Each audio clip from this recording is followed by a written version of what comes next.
Hello everyone, and welcome to our first lecture in the Aditi Foundation South Asia Speaker Series, organized by the Department of English and Cultural Studies at McMaster. I am Chandrima Chakravarti. I am a professor in the department, and I will be moderating the session this afternoon.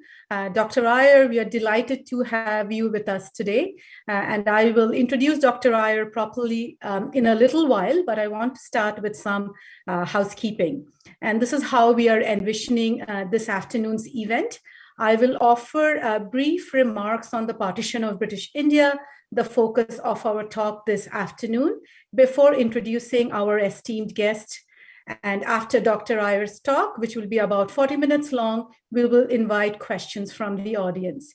You are welcome to keep your videos on or off as you prefer, although Dr. Iyer would love to see your lovely, smiling, amazing faces when she speaks. However, please make sure that your microphones are muted. Thank you. For the Q&A, you are encouraged and warmly invited to have your videos on if you can. To ask a question, please type your question using the chat function on Zoom, which is at the bottom of your screen. Along with your question, it would be great if you could please note whether you would like to ask Dr. Iyer the question directly or if you would like me to read it out on your behalf. And I will read out the questions in the order that they are posted on the chat.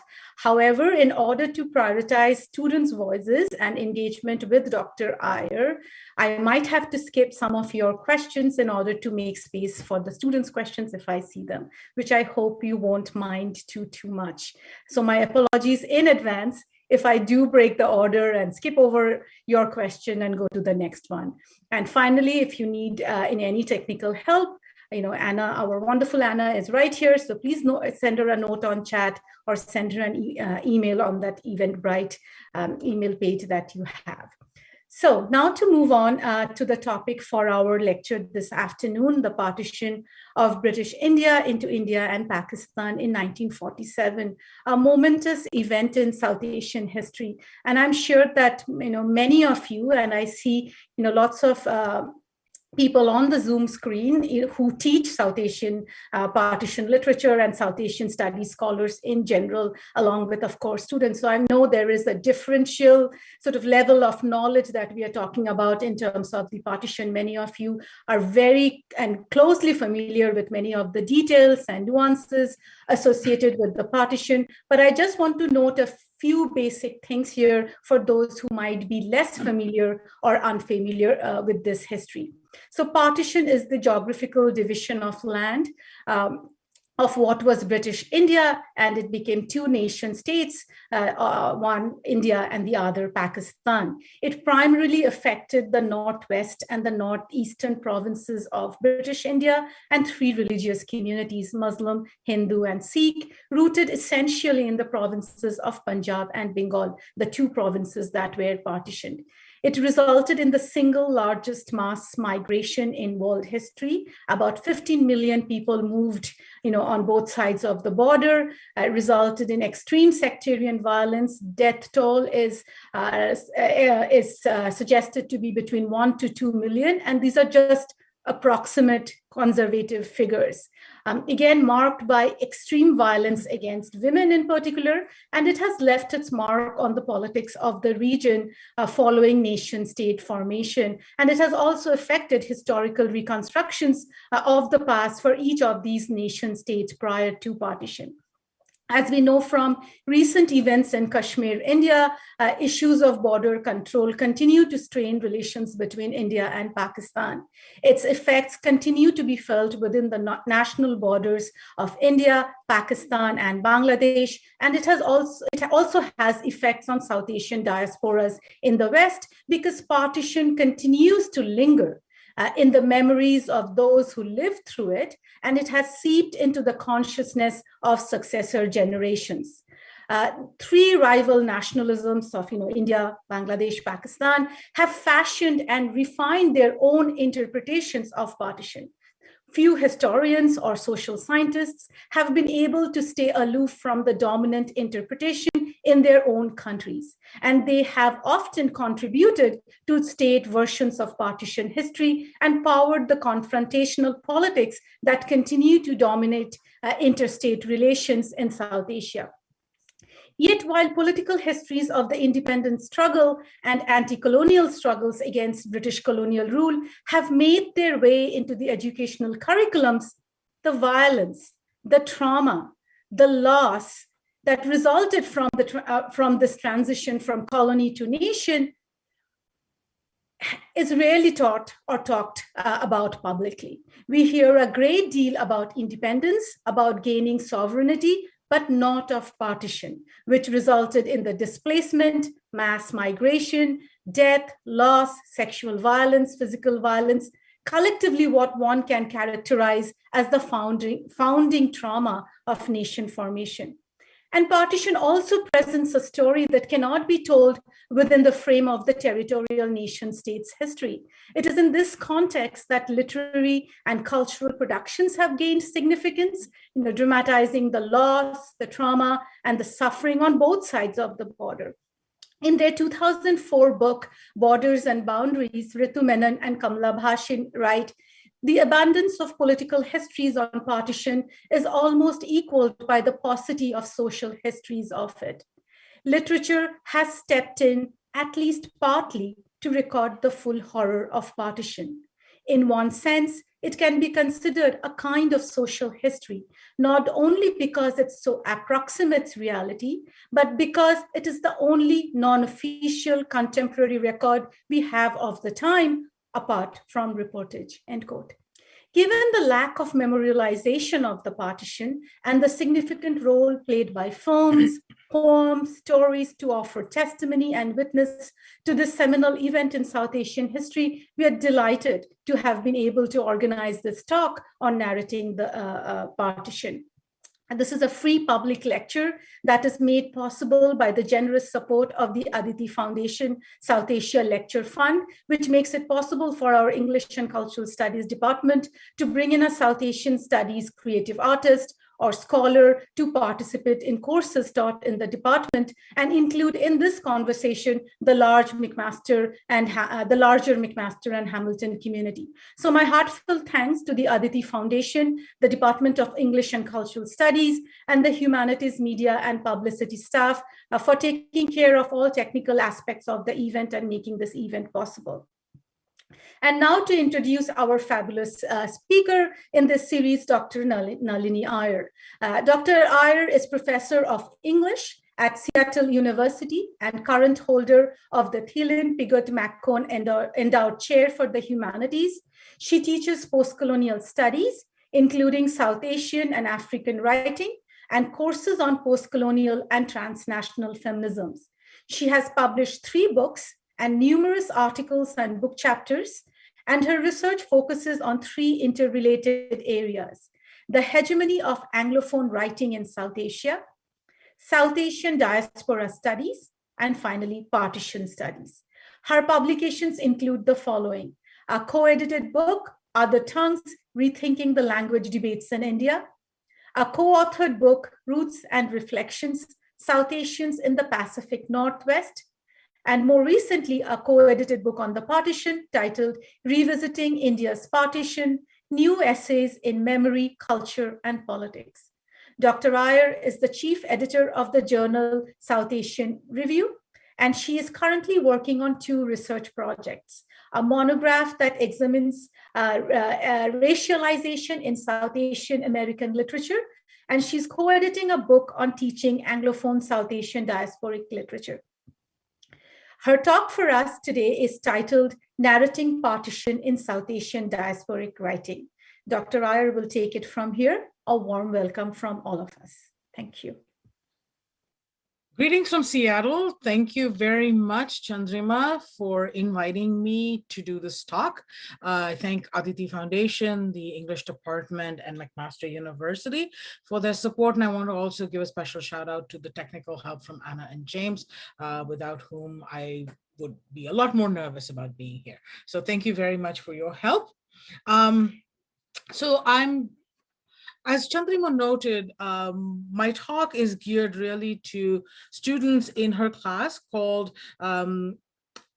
on globalization, film, and literature. And the students have been reading an essay by Urvashi Butalia on community, state, and gender, some reflections on the partition of India. And next class, I believe they're going to read a short story by Bapsi Sidhwa called Defend Yourself Against Me. And my hope is that I'm giving them a larger context to navigate both these texts. And I know that Dr. Chakraborty has given them some pre-recorded lectures and notes and so forth as well. My talk today is in three parts. I hope they are somewhat related. The first part is going to be sort of to clear some ground in terms of definitions. How am I using certain terminology? In the second part, I'm going to be talking a bit about the oral history archive called the 1947 Partition Archive that is out of Berkeley, California. And the third section is going to attempt a sort of grouping of different ways in which partition shows up in South Asian diasporic texts. And these are really preliminary reflections, not any seriously deep, deeply well-written, polished stuff. So bear with me on that. So Chandrima already talked about partition, so I won't go too deeply into that definitions in that regard, but I want to use the term South Asia. And Chandrima talked about the British Empire, British India. And so this is one of those areas where terminology becomes interesting. And so what was former British India gets referred to as South Asia these days in the core, and the terminology emerged primarily in US academia in the Cold War era as the academic institutions tried to gain geopolitical influence through the educational missions. And so when we think about South Asia, the term is useful, but at the same time, it overlooks the hostilities between countries, India and Pakistan, for example. It overlooks the heterogeneity in those countries where people speak such a variety of languages. So a Sinhala speaking person, a Bengali speaking person, a Tamilian, an Urdu speaking person are all South Asian. Similarly, we have questions of religion.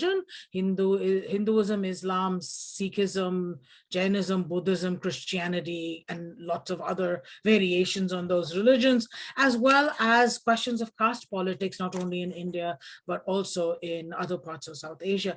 Consequently, South Asian identities are very heterogeneous, and the term South Asia can sometimes flatten out those differences.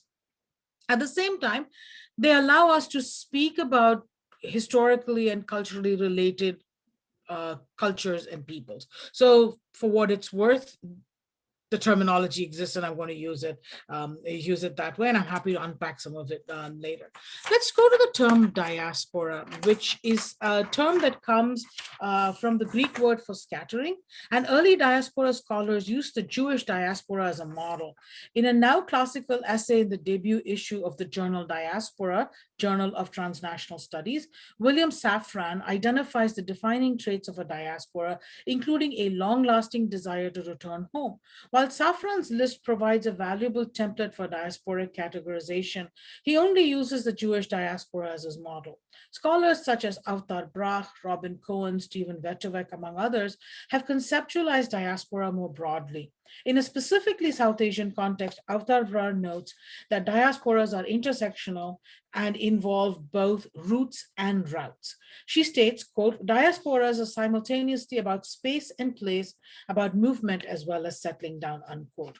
Judith Brown offers us a useful definition, and she says, quote, diaspora, she uses the term diaspora to, quote, denote groups of people with a common ethnicity who have left their original homeland for prolonged periods of time and often permanently, who retain a particular sense of cultural identity and often close kinship links with other scattered members of their group, thus acknowledging their shared physical and cultural origins and who maintain links with that homeland and a sense of its role in their present identity, unquote. Additionally, Vijay Mishra suggests a categorization separation of old diasporas of indenture and new diasporas following the independence of India in 1947. The multiple trajectories of dispersion and settlements in East Africa, the Caribbean, sometimes blur the boundaries between diasporas of indenture and the new diasporas. However, that chronological timeline is helpful, and because I'm looking at the intersections of partition and diaspora, I'm looking at post-World War II, post-1947 diasporas.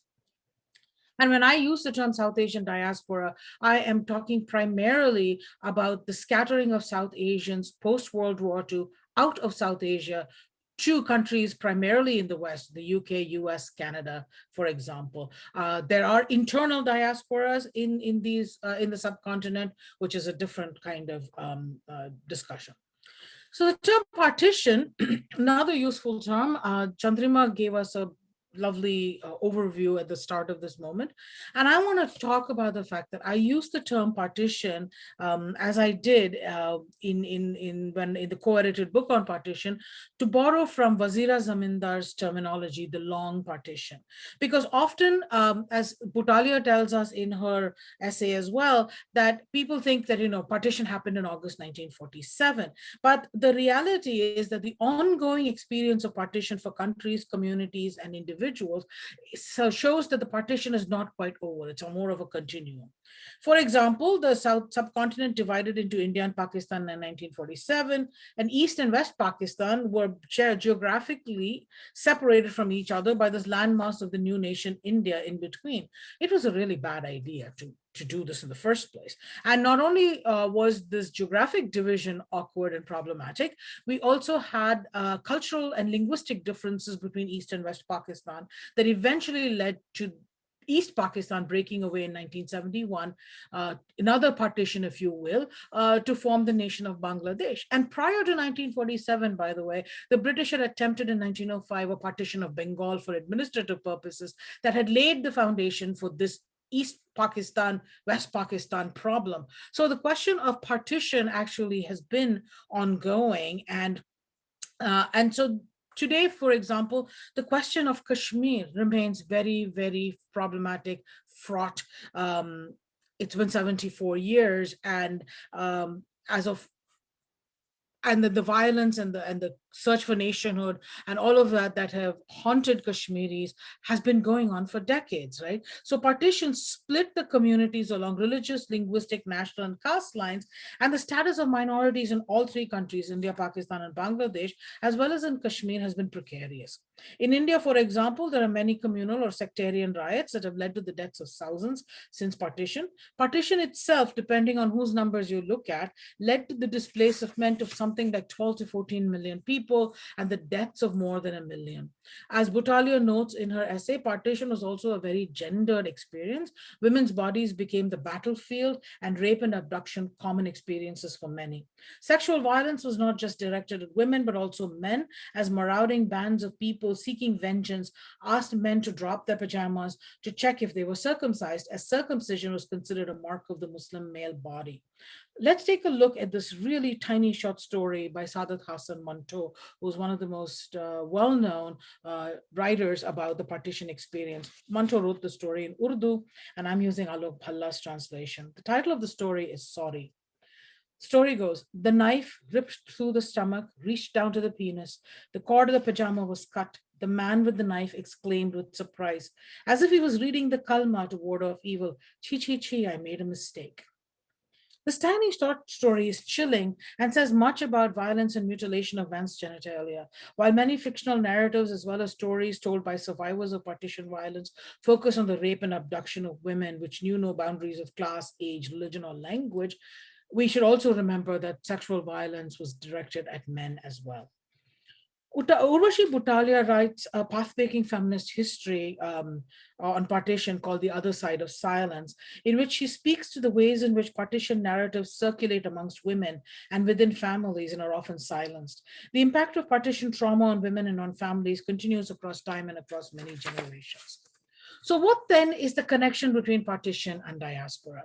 In terms of South Asian studies, diaspora studies and partition studies remain two distinct fields with their own disciplinary histories, terminology, and methods. In literary studies, partition literature partition literature arrives in several languages: English, Urdu, Punjabi, Bengali, and a lot of this literature began getting published within a decade after the political upheavals.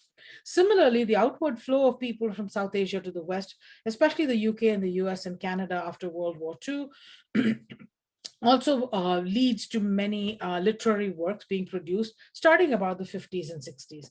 And this body of writing has grown significantly over time. As a scholar working in diaspora studies and later in partition studies, I started wondering about the linkages and, more importantly, about the limited number of crossover studies that linked these two fields.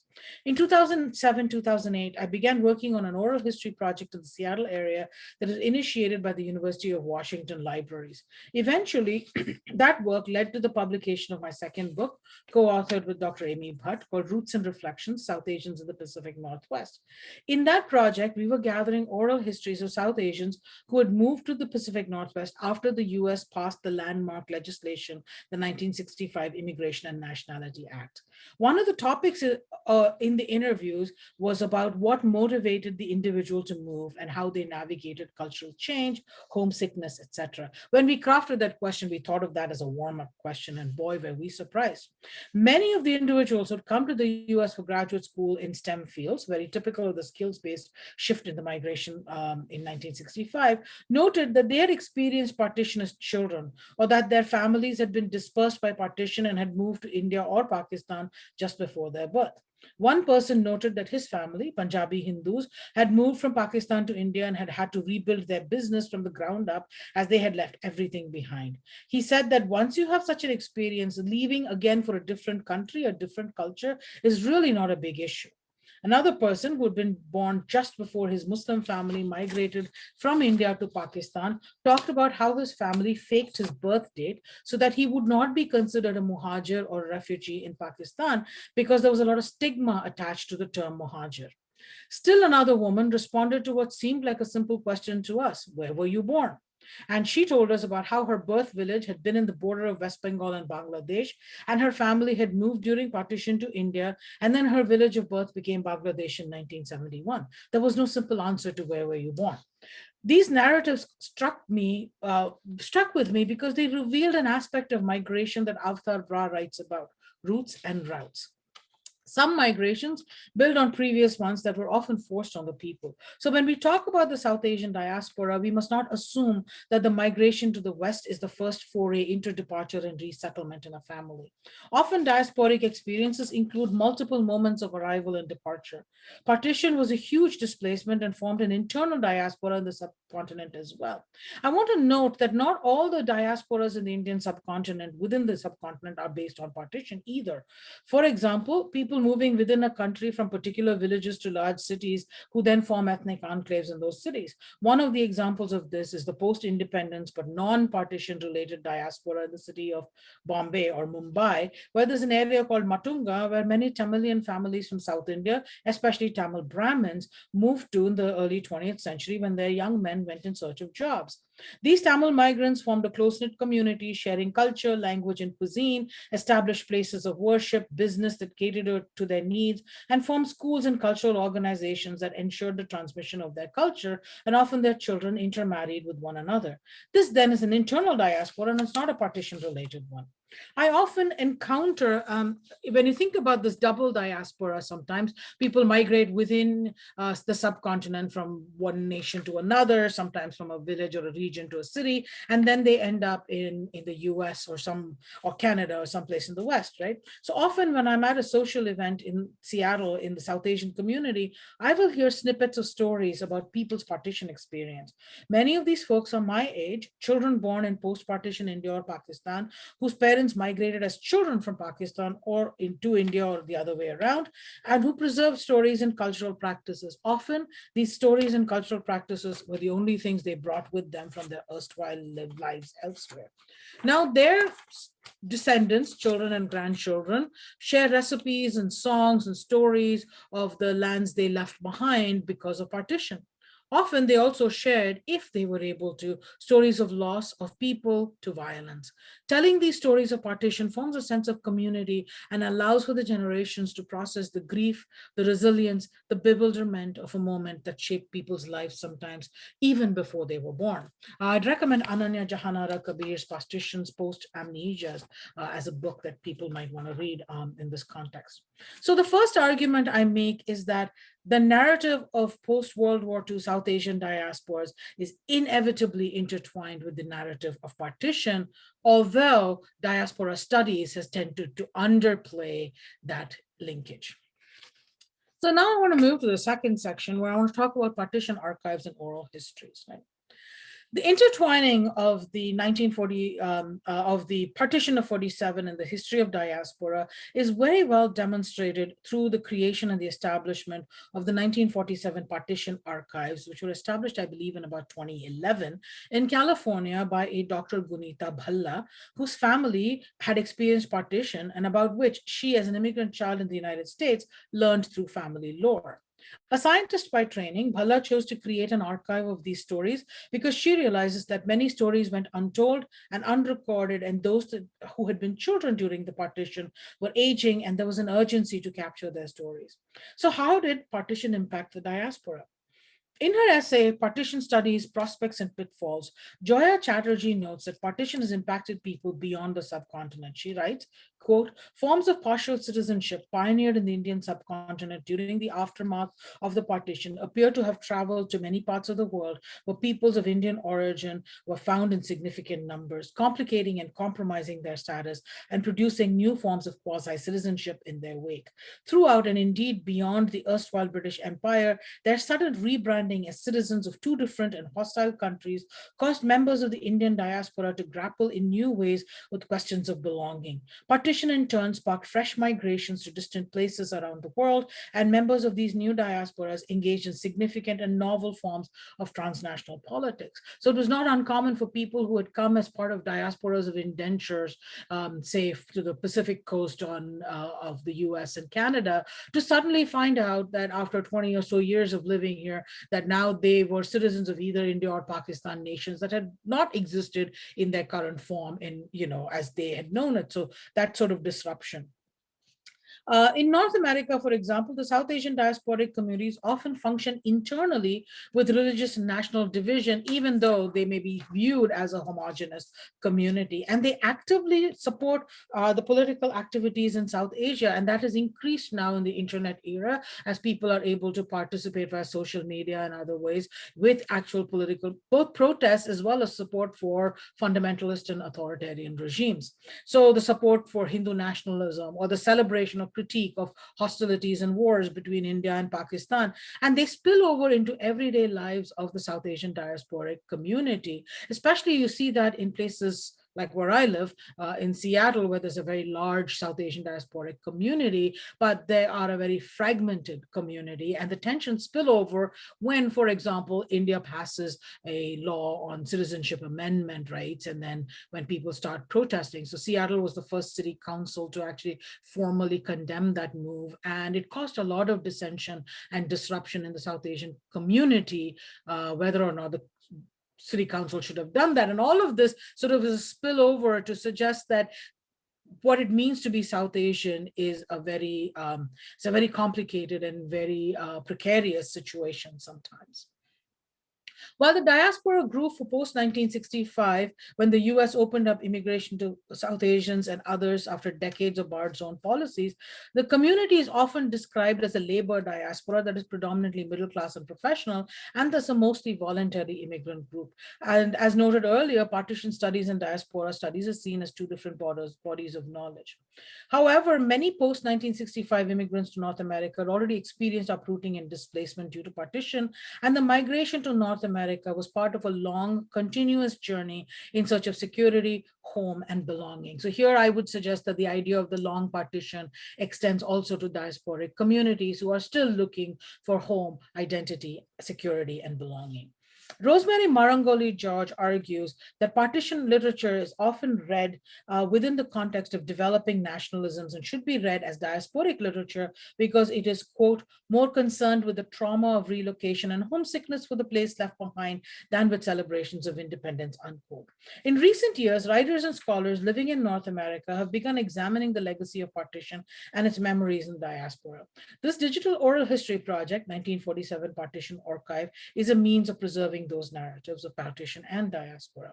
As of December 2020, there are 9,500 stories recorded from 12 countries and in over 36 languages. These stories have been gathered by 600 citizen historian volunteers and 150 story scholars and 200 community-based digital archivists.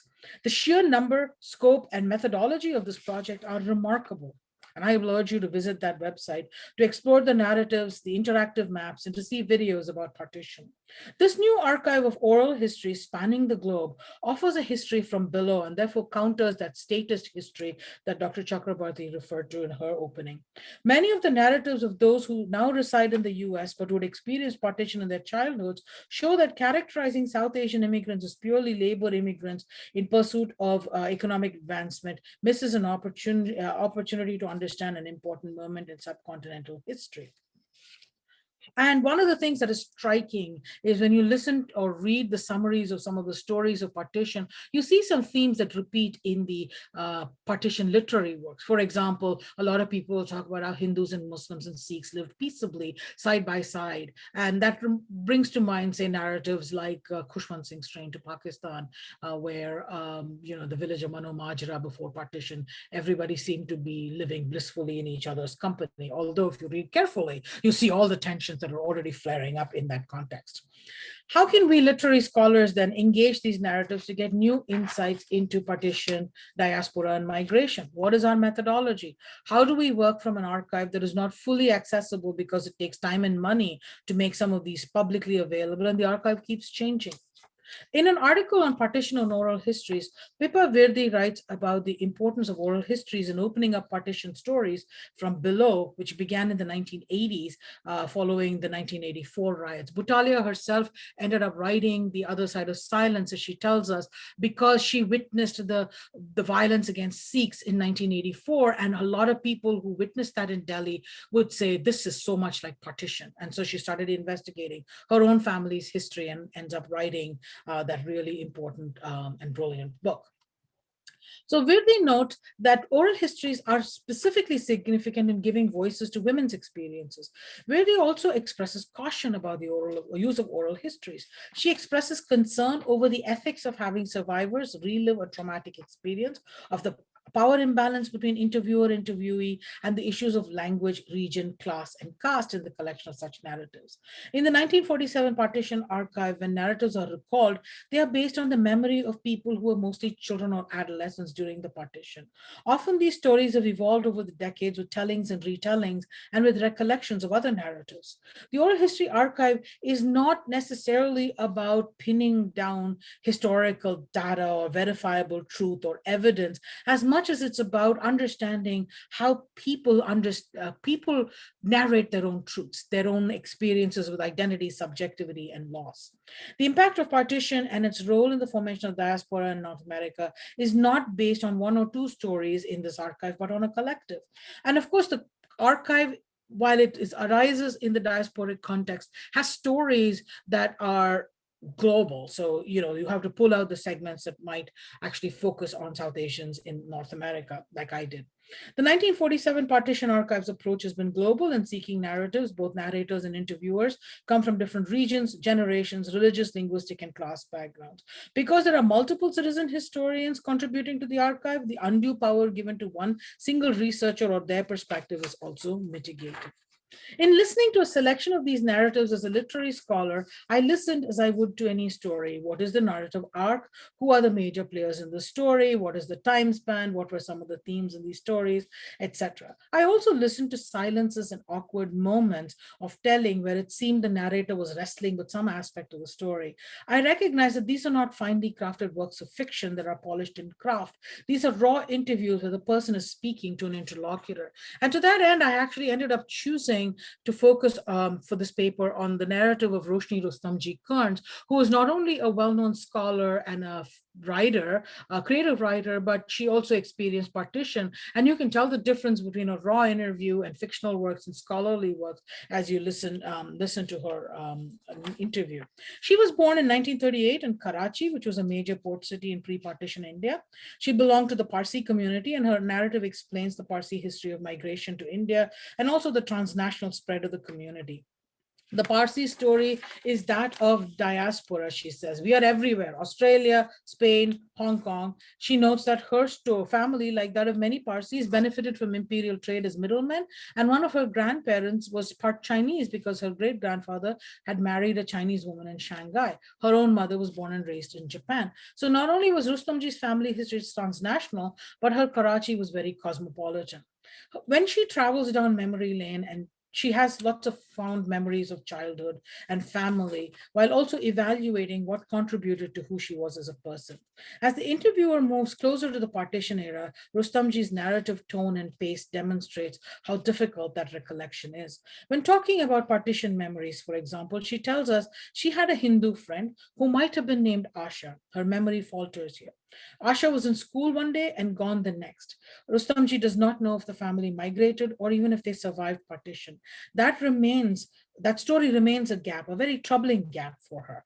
So when asked by Gunita Bhalla, the interviewer, what she remembers about partition, Rustamji tells us that they learned about political events in school as children. They anticipated independence. They sort of knew about the upcoming partition. And then she was very happy, for example, when the flag of Pakistan was raised in August 1947 to see a white portion that depicted the place of minorities in the nation. At the same time, she says that the Parsi children who had been studying Gujarati were now compelled to learn Urdu as well. So the place of minorities becomes ambivalent, and you have a sort of place in a new nation as long as you accede to to majority culture.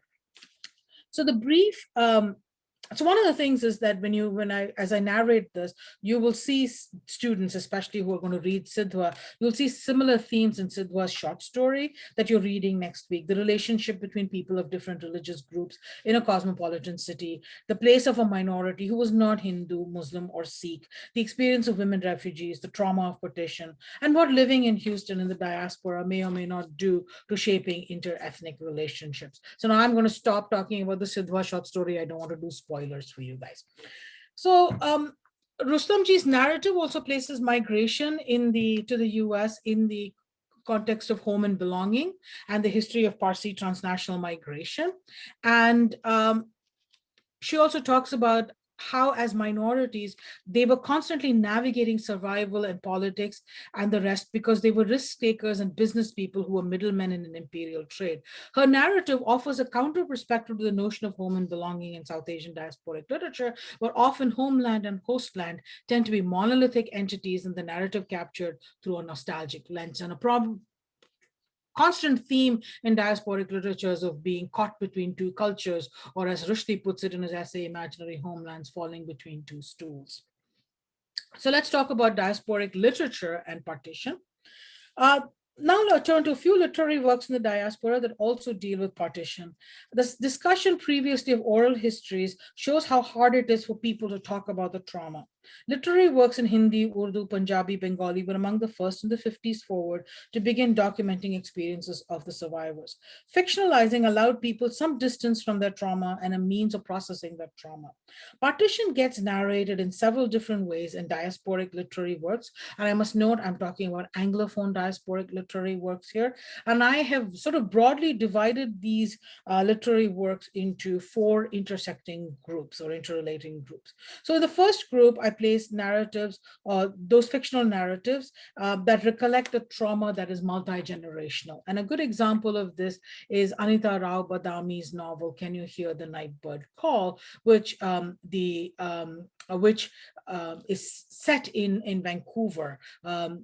Badami is a Indo-Canadian writer who lived in Vancouver, and now I believe lives somewhere in Montreal or Toronto or something like that.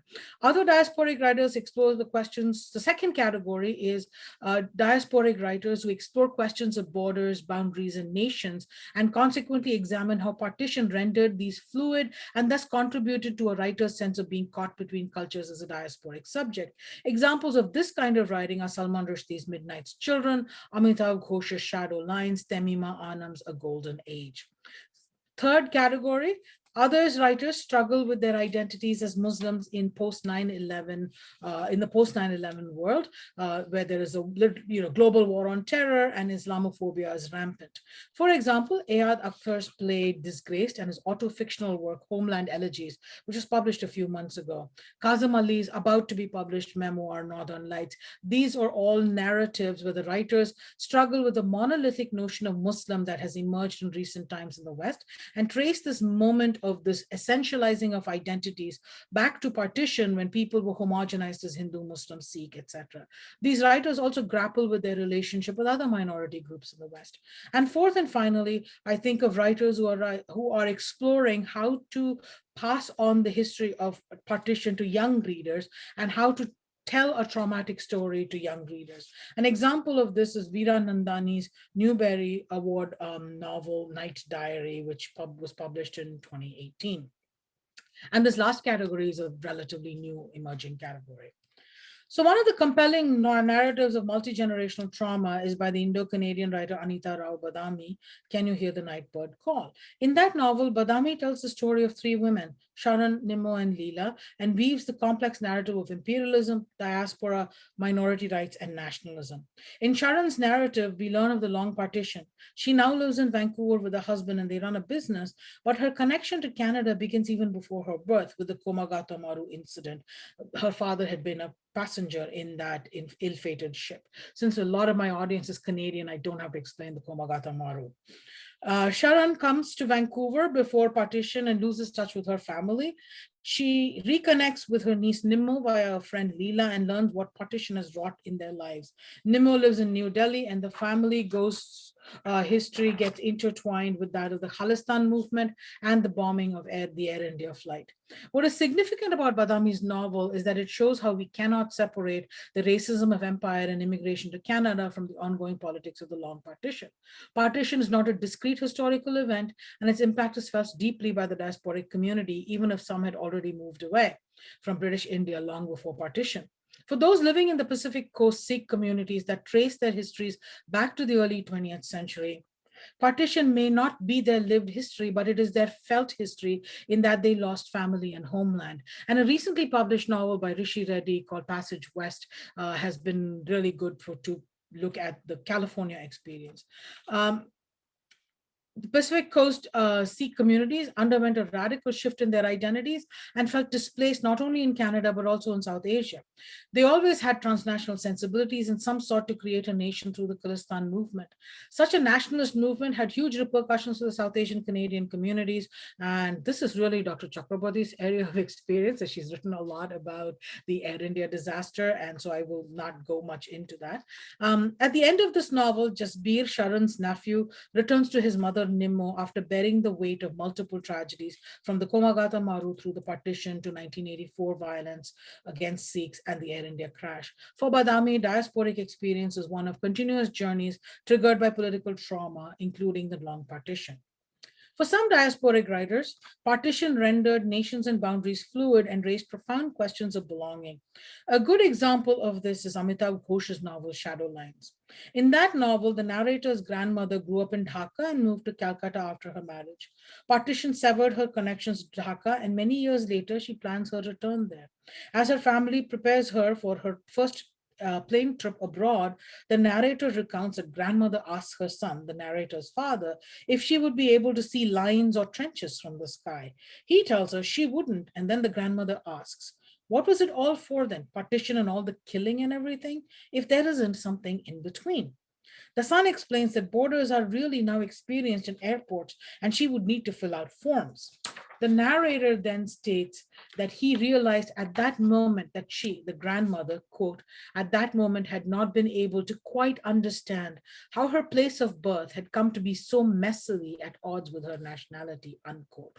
This intertwining of partition and diaspora are central to Ghosh's narrative, and that passage with the grandmother was so striking to me, so haunted me, that I ended up actually using that in the introduction to the book on partition. And so in Ghosh's narrative, as the young protagonist tells the story, we see the story of different family members, grandmother, cousin Ila, and cousin Tridib, and their negotiations of borders, boundaries, and nations from very different subject positions, as partitioned refugee, transnational diplomat's daughter, and Anglophile Indian, respectively, and how that shaped the family's understanding of what it means to be Bengali, cosmopolitan, and Indian. Partition is represented through the story of a house divided literally in Dhaka between warring brothers and the tragic consequences of such a situation for family and country. For individuals, there's a sense of both loss and liberation, of being anchored to an imaginary identity and of being freed to be a citizen of the world. For Ghosh, the historical question of partition is imbricated with the issue of nation and belonging. Most diasporic subjects encounter borders at airports and in an earlier era at immigration checkpoints like Ellis Island or Angel Island. It is when we are called to account for ourselves via bureaucratic processes that we most acutely feel discombobulated. What nation do I belong to, we ask? For those whose families moved from India or Pakistan during partition and then moved outside South Asia to the West, this is a persistent question. Diasporic life is neither easy nor straightforward, and all of it is infused with a confusing mix of precarity, fear, optimism, and opportunity. A third way that partition resonates in diasporic writing is in the post 9/11 works by Muslim writers. South Asian Muslim writers, particularly, are struggling with issues of Islamophobia and the war on terror in their writing. Partition politics consolidated diverse religious identities into monolithic ones in South Asia. This is what David Gilmartin will argue. He talks about the high politics of nation building, consolidating what were very heterogeneous lived identities around on religion in South Asia during partition. So for examples, on the ground religious practices like Hindus and Muslims worshiping at Sufi shrines and celebrating holidays together disappear or get subsumed under this national monolithic national identity. And this becomes synchronous, even synonymous with nation.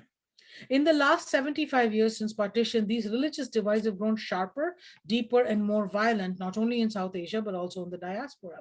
This is reflected in the writings of Monica Ali, Kamila Shamsi, Ayad Akhtar, Mohsin Hamid, among others. Take, for example, the Pulitzer Prize-winning play Disgraced by Akhtar. In that play, there's a Muslim lawyer in Manhattan, South Asian in heritage, who sees himself as very secular and whose life is increasingly complicated by post 9/11 politics.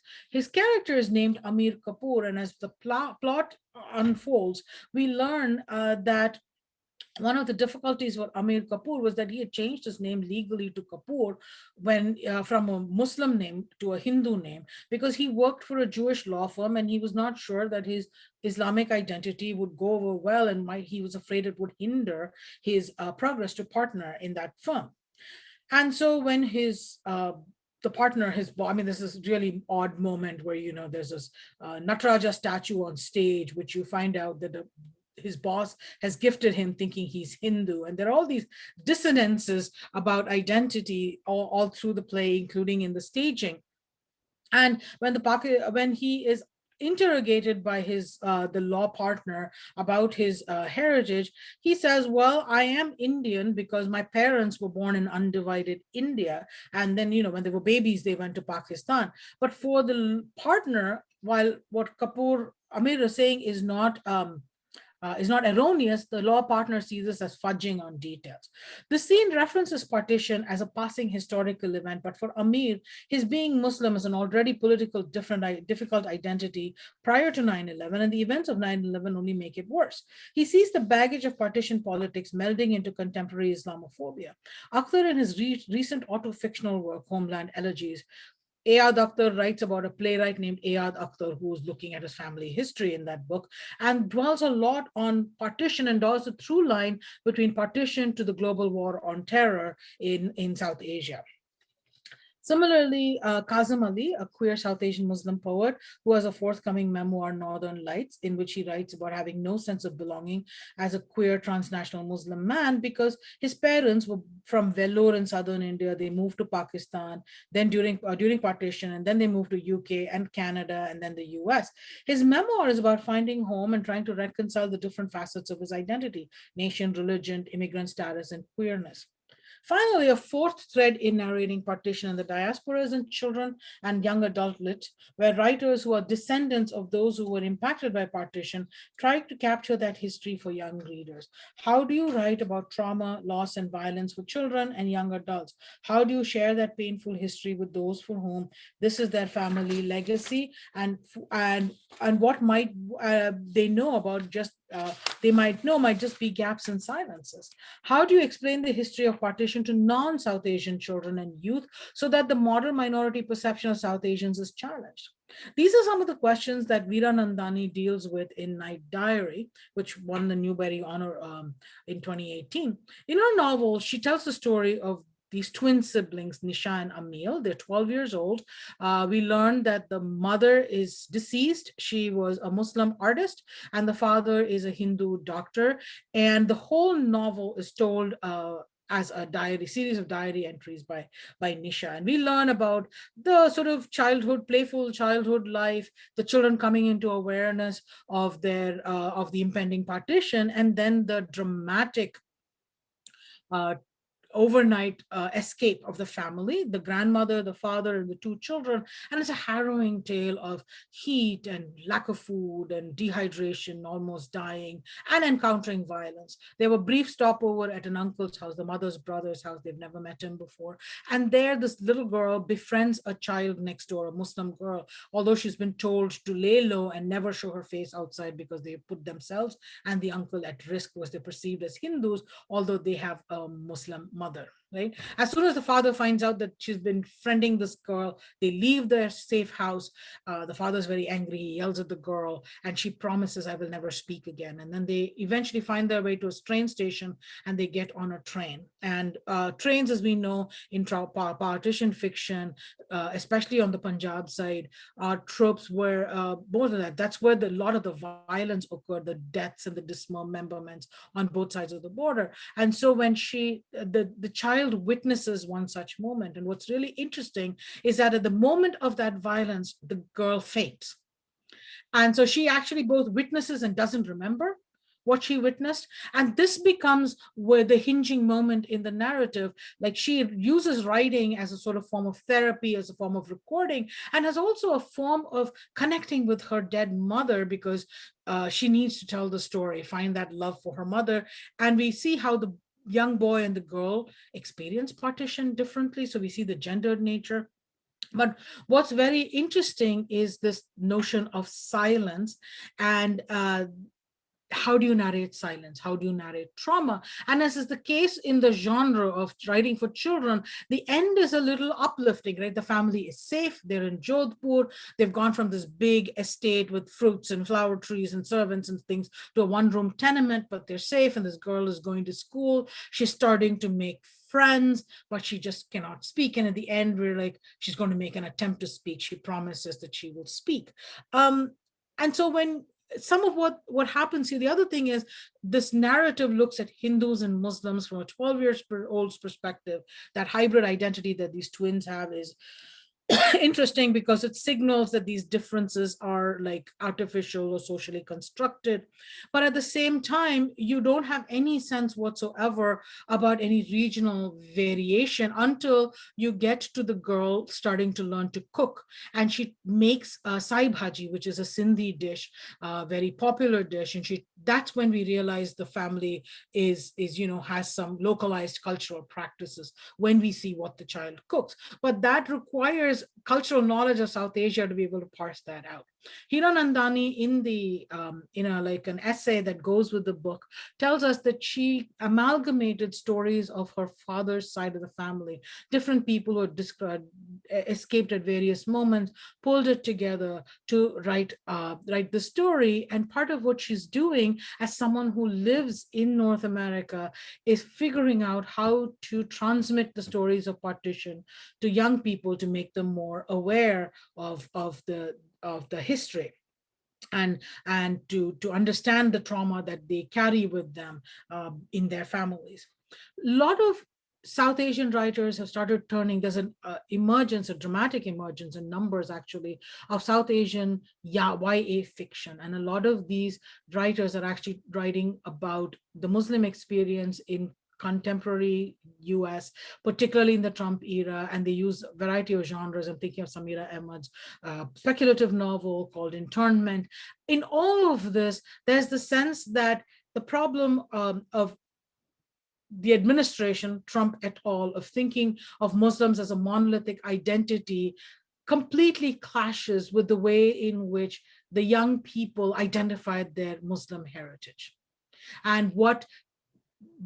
And that if you're from India or Pakistan and you've arrived in North America, I'm thinking of a novel like A Place for Us by Fatima Farheen Mirza, then it's in the masjids that they come together with other Muslims from other parts of the globe to form a different kind of Muslim identity in diaspora.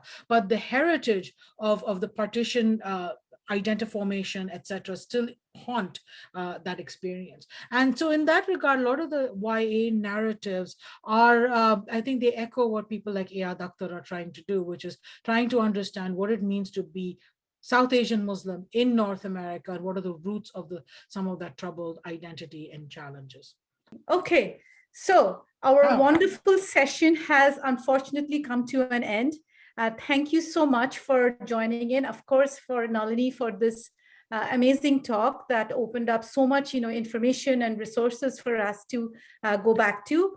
Thank you to the Aditi Foundation for making it possible for us to host Nalini and to bring this conversation on the floor. Thanks to Department of English and Cultural Studies, to Humanities Media, but above all, thank you to each one of you for joining this conversation and making it into such an engaging, animative boxes, right? So thank you, and thank you also for coming on video. It makes it easier for the speaker to see there are some nods and smiles in the process. So thank you very much for doing that. This was lovely, and we plan to continue this conversation through the Aditi Foundation South Asian Speaker Series. So we will have further speakers coming in. So thanks, Nalini. Can't thank you enough for doing this for us. No, the thanks are from me.